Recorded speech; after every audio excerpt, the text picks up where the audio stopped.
ఇంకా ఫైనల్గా శాన్ ఆంటోనియోకి చేరుకున్నాము. ఇక్కడికి వచ్చి మేము 4 డేస్ అయింది. ఈ 4 డేస్ తర్వాత ఇప్పుడిప్పుడే హోమ్ సెటప్ చేస్తున్నాం. ఎక్కడ ఉన్నాం మనం?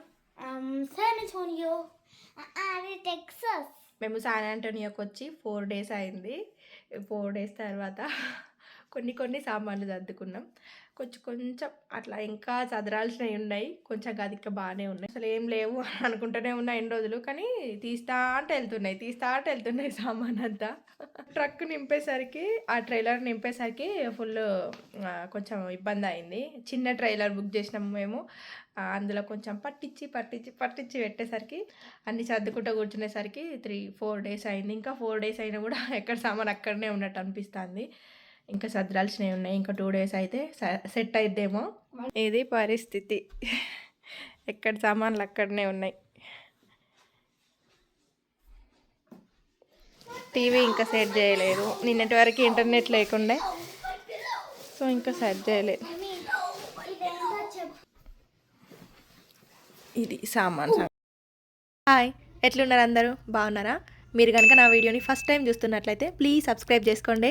రోజా స్పార్క్. మనం ఏం పని చేయాలన్నా ఫస్ట్ మనకి ఎనర్జీ కావాలి. ఆ ఎనర్జీ కావాలనంటే ఏదో ఒకటి కడుపులో వేసుకోవాలి. నేను దానికోసము ఓట్ మీల్ చేసుకుంటున్నా. నేను ఫస్ట్ డేనే నానబెట్టేసుకొని ఓట్ మీల్ ప్రిపేర్ చేసుకుంటున్నా మార్నింగ్ బ్రేక్ఫాస్ట్ కోసము. నిజానికి సామాన్ అంతా ఒకటే రోజులో సర్దాలంటే నాతో అస్సలు వీలు కాదు. అందుకే ఒక్కొక్క రోజు ఒక్కొక్క రూమ్ లాగా సెట్ చేసుకున్నా.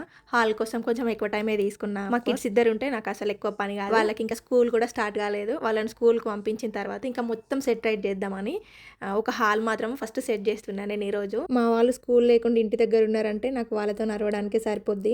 వాళ్ళతో బ్రష్ చేయించడానికి నాకు ఒక 2-3 అవర్స్ టైం పడుతుంది. అంత అల్లరి చేస్తారు ఇద్దరు కలిసి. అందరు అంటారు ఇద్దరు అమ్మాయిలు ఉంటే అసలు అల్లరి చేయరు, ఇద్దరు అబ్బాయిలు ఉంటే ఫుల్ అల్లరి చేస్తారు అని. కానీ మా ఇంట్లో మాత్రం ఒక అమ్మాయి ఒక అబ్బాయి ఉన్నా కూడా ఫుల్ అల్లరి చేస్తారు. వీళ్ళు వీకి పందిరి వేసి పెడతారు. నాకు ఒక దగ్గర సర్దేసి అటు వెళ్ళి 2 minutes వచ్చేసరికి ఆ సర్దినట్టు కూడా ఉండదు. అంత అల్లరి చేస్తారు. వీళ్ళ స్కూల్ ఎప్పుడెప్పుడు స్టార్ట్ అయిద్దా అని వెయిట్ చేస్తాను. దగ్గర 3 months అవుతుంది స్కూల్కి హాలిడేస్ ఇచ్చి.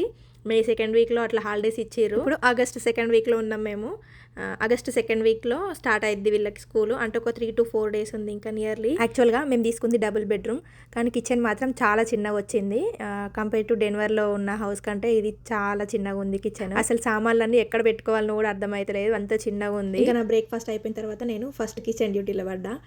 కిచెన్లో సామాన్ అంతా సర్దేసుకున్న తర్వాత వంట చేసేసుకొని దాని తర్వాత హాల్ సర్దుకుందామని స్టార్ట్ చేసిన. ఈ గ్యాప్లో వాళ్ళతో నడవడానికే సరిపోయింది. బ్రషింగ్ కోసమే ఈ తిప్పలన్నీ.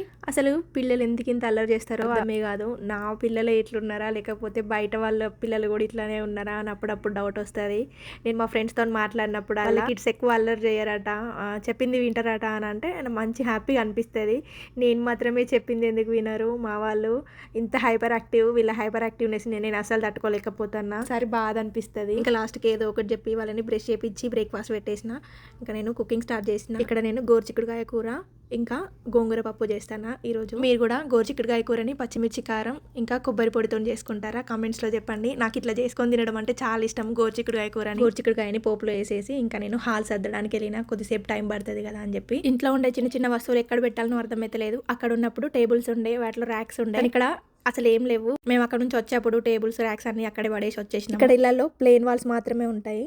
మళ్ళీ సపరేట్గా మనమే షెల్ఫ్స్ ర్యాక్స్ తీసుకొని అన్ని సెటరేట్ చేసుకోవాలి మనంతట మనమే. ఇండియాలో అయితే హౌస్ రెంట్ తీసుకున్నామంటే అందులోనే షెల్ఫ్స్ ఉంటాయి. మనకు నచ్చిన వస్తువు నచ్చిన షెల్ఫ్లో పెట్టుకోవచ్చు. కానీ ఇక్కడ అట్లా కాదు, అన్ని సపరేట్గా కొనుక్కొని మళ్ళీ మనమే ఫిట్ చేసుకొని ఇప్పుడు సామాన్ అంతా సర్దుకోవాల్సి ఉంటుంది. ఇంకా ఈ గ్యాప్లో మా వాడు కూడా వచ్చిండు, కొంచెం హెల్ప్ చేసిండు. ఇద్దరం కలిసి ఆల్మోస్ట్ హాల్ మొత్తము సర్దేసుకున్నాము. ఇది 4th day కదా మేము ఇక్కడికి వచ్చి. ఆల్రెడీ ఫస్ట్ 2 days కిచెన్ మొత్తం సర్దేసుకున్నా. ఈ రోజు హాల్ అన్నట్లు హాల్ అయిపోయిన తర్వాత 2 bedrooms చేసుకుందామని ఫస్ట్ హాల్ని కంప్లీట్ చేస్తున్నా. ఇంకా ఈ గ్యాప్లోనే నా వంట కూడా కంప్లీట్ అయిపోయింది. ఒక 3 hours కంటిన్యూస్గా సర్దుతూనే ఉన్నాము. హాల్ అంతా 10కి అట్లా స్టార్ట్ చేసినామంటే ఆఫ్టర్నూన్ 2:30 వరకు సర్దుడే సరిపోయింది.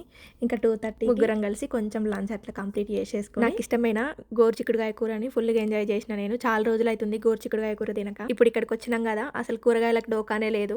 అన్ని నియర్ బై ఉన్నాయి, ఏదంటే అది కొనుకొచ్చుకోవచ్చు. జస్ట్ 5-10 minutesలోనే అంత దగ్గరలోనే తీసుకున్నాం మేము. ఇక్కడ లాస్ట్ 1 yearలో ఫ్రోజన్ ఫుడ్ తిని ఫుల్ బోర్ కొట్టింది నాకు. ఫ్రెష్ కూరగాయల కోసము వెళ్తే మేము 30-40 miles డ్రైవ్ చేయాల్సి వచ్చేది డెన్వర్లో.